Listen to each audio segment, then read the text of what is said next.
Hello everyone, welcome back. So today I want to do a little bit of experimentation with ATACMS. More specifically, I want to try out how many of them you might need to take out a bridge.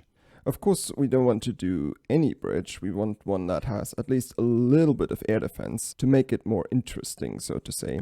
So let's see if we can quickly find one that might fit this criteria. Oh yeah, I guess this one will do nicely. So first of all, can Ukraine actually hit the bridge with their ATACMS arsenal? So I've just quickly cordoned off the occupied areas on the mainland over here. Of course, Crimea is also occupied, but doesn't make, or like, I don't want the red region to extend all the way down there because it would be annoying. This is of course a very, very rough representation of the front line, but in general, we could probably place our HIMARS and MLRS launchers somewhere over here. That gives us a distance from over here of about, just under 160 nautical miles. From over here would be about 150 nautical miles. So there are a couple of different versions of the ATACMS missile that have been produced and upgraded over the years. The very early ones actually have a maximum range of around 100 miles in this case, so this is different again from nautical miles.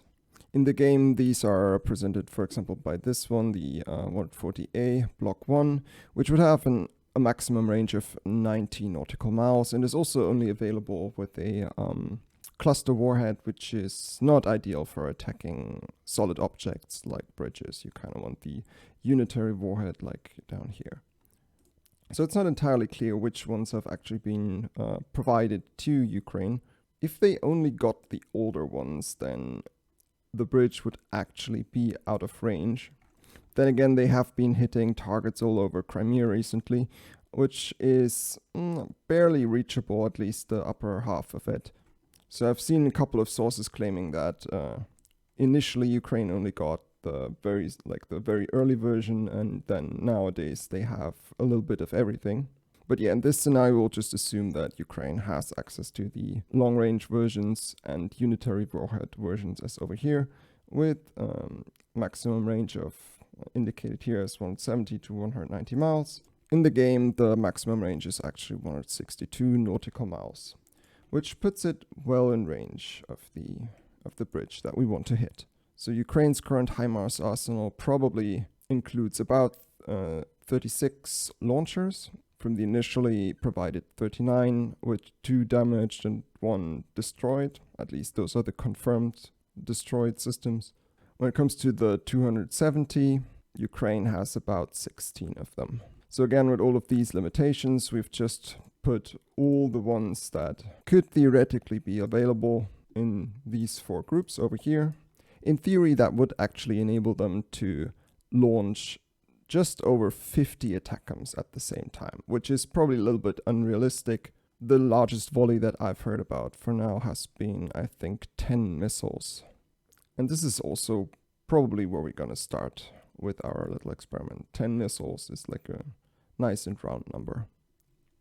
That of course brings us to the next question, which is, what does Russia actually have as defense in the vicinity of the bridge? There are of course a whole bunch of air defense sites all over Crimea, which are very relevant when it comes to air incursions and cruise missile attacks, but when it comes to ballistic missiles, they will be shot up from over here following a ballistic arc, and then they'll just drop down over the target. So the only thing that really matters is going to be the air defense that is directly located around the target itself. And when you check freely available satellite imagery, then there's 3 installations that can be easily identified as air defense sites. So the first one is up here in the north, near the town, what is it? Hlatsivka? It's located on this little hill up here. And if you're checking Google Earth, then actually there's nothing to see here yet. If you go to the ARCIS map, then this imagery is a little bit more recent, and you can actually see that since since the image that is on Google Earth, there has been like a little air defense installation has been built up here. Additionally, there is another site on Crimea itself, and that is over here. This one seems to be primarily a radar site. As you can see here, there's a whole bunch of different, like there's even like a radome over here. There's something that looks like a toll rack over here. And this is maybe or probably one of the Big Bird radars, but not sure about that.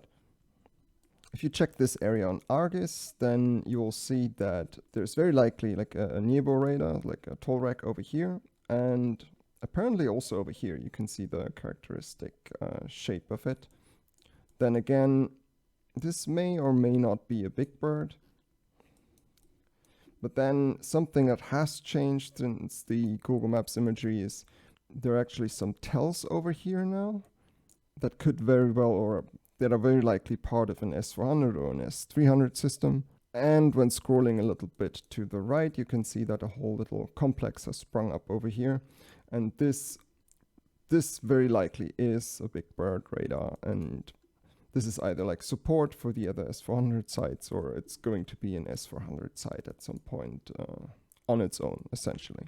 And that, of course, brings us to the last and probably most important of the air defense sites, which is located down here. So this is not even on Crimea itself, it is on the Russian mainland.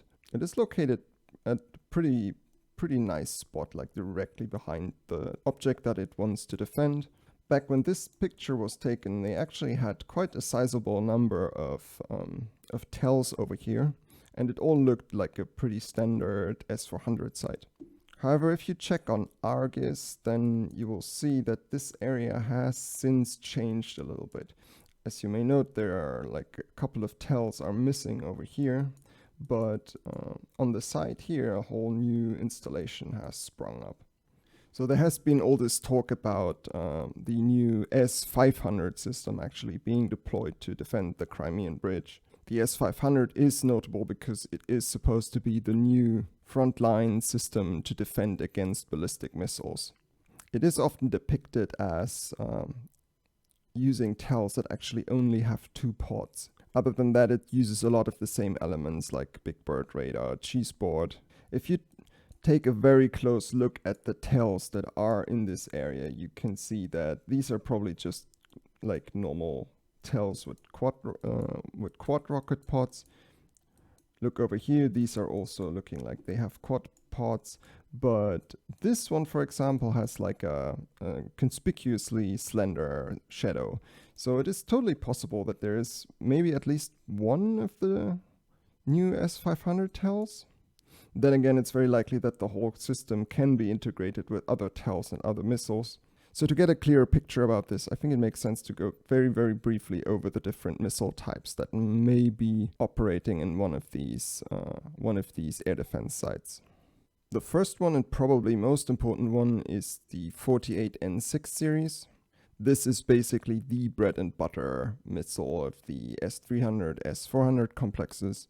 Versions of this have been around since the 80s, and they started out at like E1 and now we're at E3. It has like an engagement range of around 135 nautical miles, and this is basically what it looks like. These are also the only missiles, to my knowledge, that are supplied for the export version of the S400. So Turkish S400s, for example, will have the 48N6 missiles. They will not have the 40N6E missiles. So this thing is basically the main selling point of the overpowered S400 system. It has a crazy maximum range of around, at least in the game, it's about 210 nautical miles. So this will put like a giant circle on the map, which is supposed to be a no-go zone. It's not entirely clear what it looks like. Sometimes it's depicted as having this little rocket motor on the back to give it some extra push, but then again, sometimes it's also depicted as looking something like this. The whole purpose of this is probably more like area denial for large and slow targets like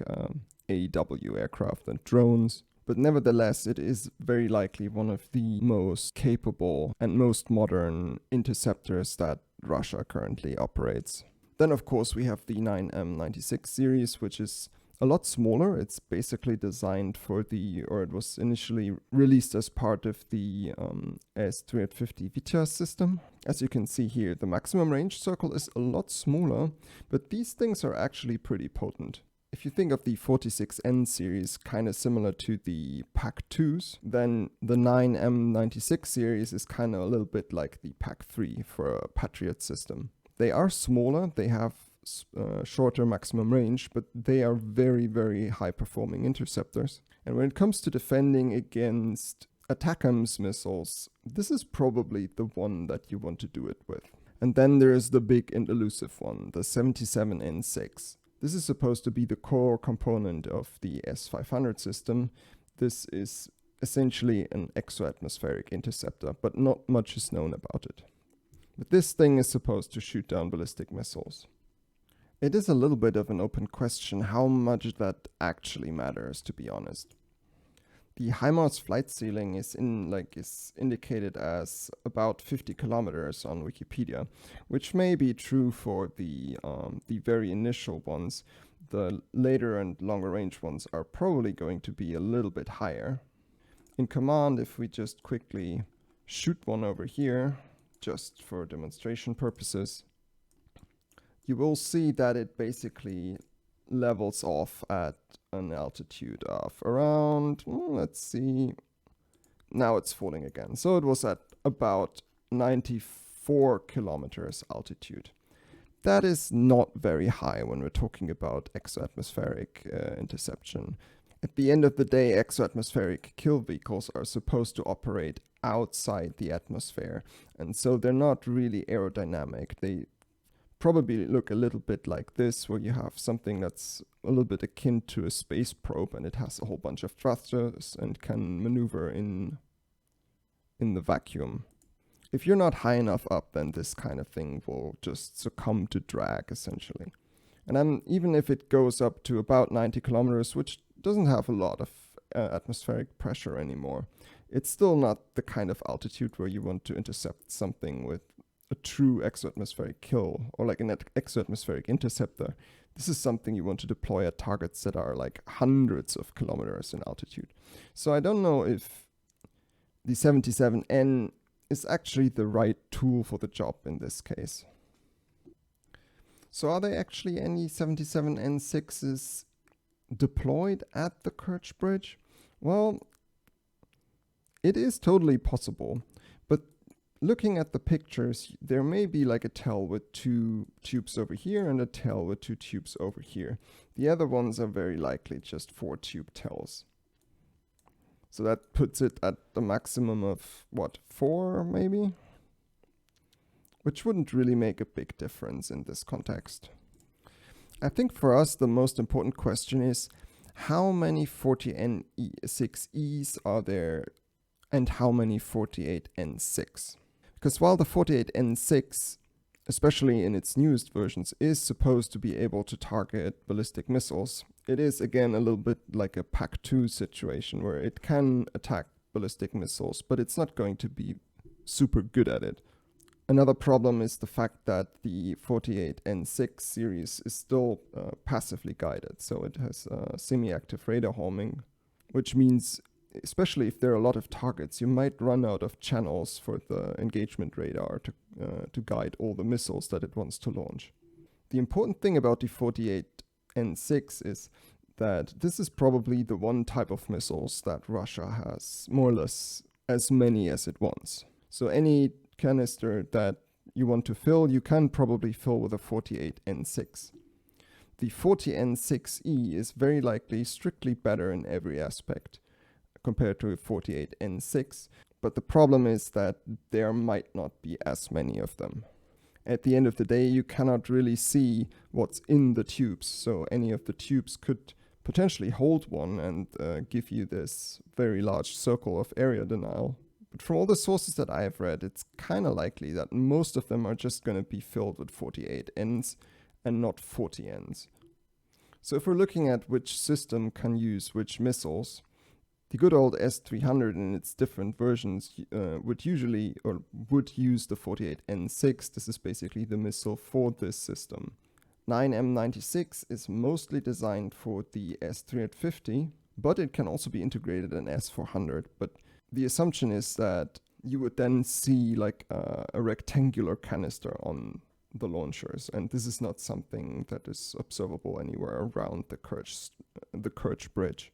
S500, of course, probably with just 2 canisters per TEL, would have either 40N6Es or 77N6s, and it's very likely that you can also integrate other TELs into the system though. But yeah, in case we say that we have 2 S500 TELs at the site, then you could potentially have 4 77N6s or 2 additional 40N6Es. So yeah, from this point, it basically devolves into just counting the TELs and trying to figure out what they look like. And for the most part, they all look like normal S400 launchers with 4 canisters each. So based on mostly the iris map, this is what I ended up with the assumption that each site has around 1/3 of its launchers filled with 40Ns and about 2/3 filled with 48Ns. That brings us to a total of 32 40N6Es, 48 48N6DMs. And after a lot of contemplation and experimentation, I actually decided to not include any of the new 77N because, again, I don't think it is relevant in this context. Also, it probably doesn't have enough of them to actually matter. And yeah, that's basically it. So no 77Ns and no 996s. So for the purpose of this video, I've also included the Voronezh DM site over here. So this thing has previously been attacked with drones apparently, so I have no idea if it's actually still operating. But yeah, if it was operating, then it would actually cover most of the area that is relevant for the purpose of this scenario, and it is designed to detect ballistic missiles. Only difference is that they probably had a little bit bigger ballistic missiles in mind when they made it. The bridge itself is going to be represented by this 4-lane 150-ton bridge.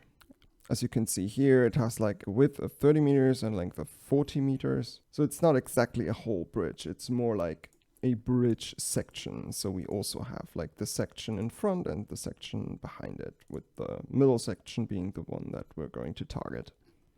Alright, so this is basically it. I think it's time to get testing. So for starting out, we're just going to use the Group East over here, which has 10 ATACMS missiles. We're going to allocate all of them to this middle bridge section really quick. And there we go. Missiles are out. So they'll be heading straight up into the sky, and we'll switch over to the Russian side to see what they can see. So the Russians can actually see the missile launch. As you can see here, we have an indicator for fireball, which is like the code for a ballistic missile. And it has been detected by our Nebo UIs, like the Tolrex, which are very long-range surveillance radars. The Voronezh can't see it yet because they're not in its arc. So we're going to advance time a little bit over here. And now the Voronezh can also detect them. So they're going to be just about at their apogee right now. We still cannot really track them or engage them at this point. They will have to come quite a bit closer. So they're really closing in at this point. Okay, here we are. Now we can actually track them, and this is through the Gravestone radar over here. I think that's actually the fire control radar, but Cheeseboard also has them. They're still at an altitude of around 70 kilometers. So in a couple of seconds, we should actually get the first missiles to intercept. Here they come. let's see how many they will be able to get. As you can see here, these are all active radar guided. They are the 40 N6s. Those are the first ones to come out. And we're getting a couple of hits here.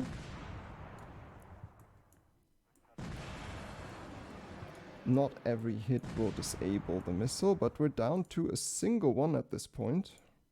No, actually it's two, and it's getting ever closer.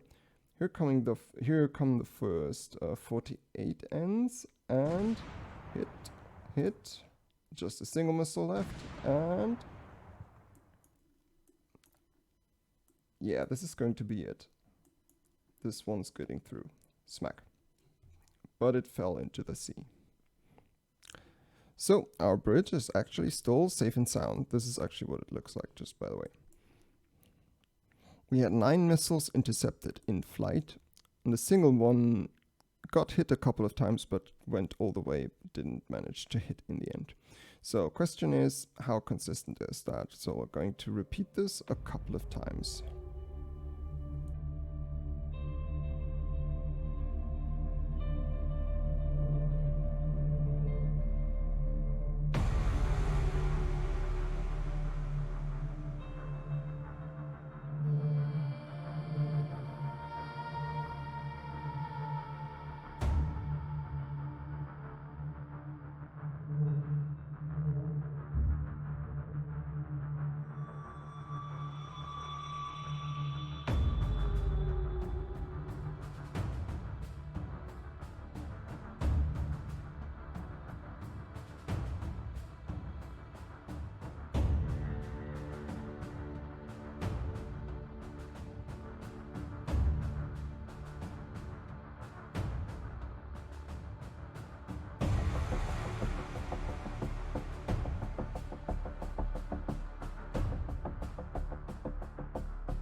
So when launching 10 ATACMS at a time, it seems to be, or at least in this case, it seems to be like right on the edge.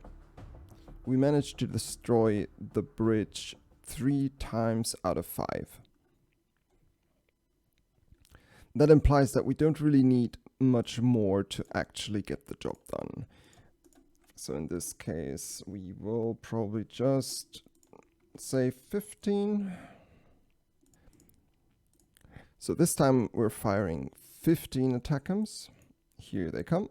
Let's see if that's going to be enough. Let's see how well our interceptors are going to do this time. But in general, this should be enough to guarantee a hit, basically.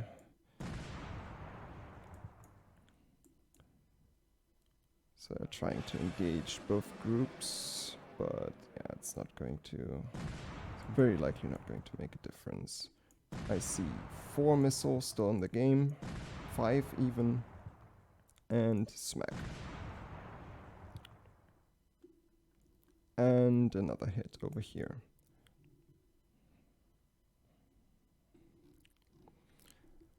So yeah, it's very likely that you could actually get pretty consistent results with 12. I mean, 10 is literally like borderline sufficient. 15 is basically going to guarantee a hit. So, could Ukraine actually destroy or severely damage the Kerch bridge with ATACMS missiles? It all kind of depends on whether or not they actually do have the 160-mile range version or not. If they don't, they can't really hit it. Also, it doesn't really make sense to attack a bridge with cluster munitions. You need unitary warhead versions. But if they do have those, then I would say probably yes. The question is more like, is it really worth expending that many missiles at this time? For now, they seem pretty content with just bombarding S-400 sites around Crimea and the Donbass. Getting hits into the Crimean bridge would probably cost at least 10 and probably more missiles to guarantee a hit. depending if you believe there is 77 ends there, you can basically just, and if you believe that they are effective against ATACMS, then you can basically just subtract the number of, or like add the number of 77 ends to the number of ATACMS that you want to employ. Also, there's a big question how many 44 N6s there actually are at the different sites, which we do not know because we can't really look into the canisters. The 40 N6s are vastly more effective, at least in the game, against ATACMS compared to the 48s. So yeah, that's basically all there is to it. So I hope you enjoyed this little experiment, and see you for the next one.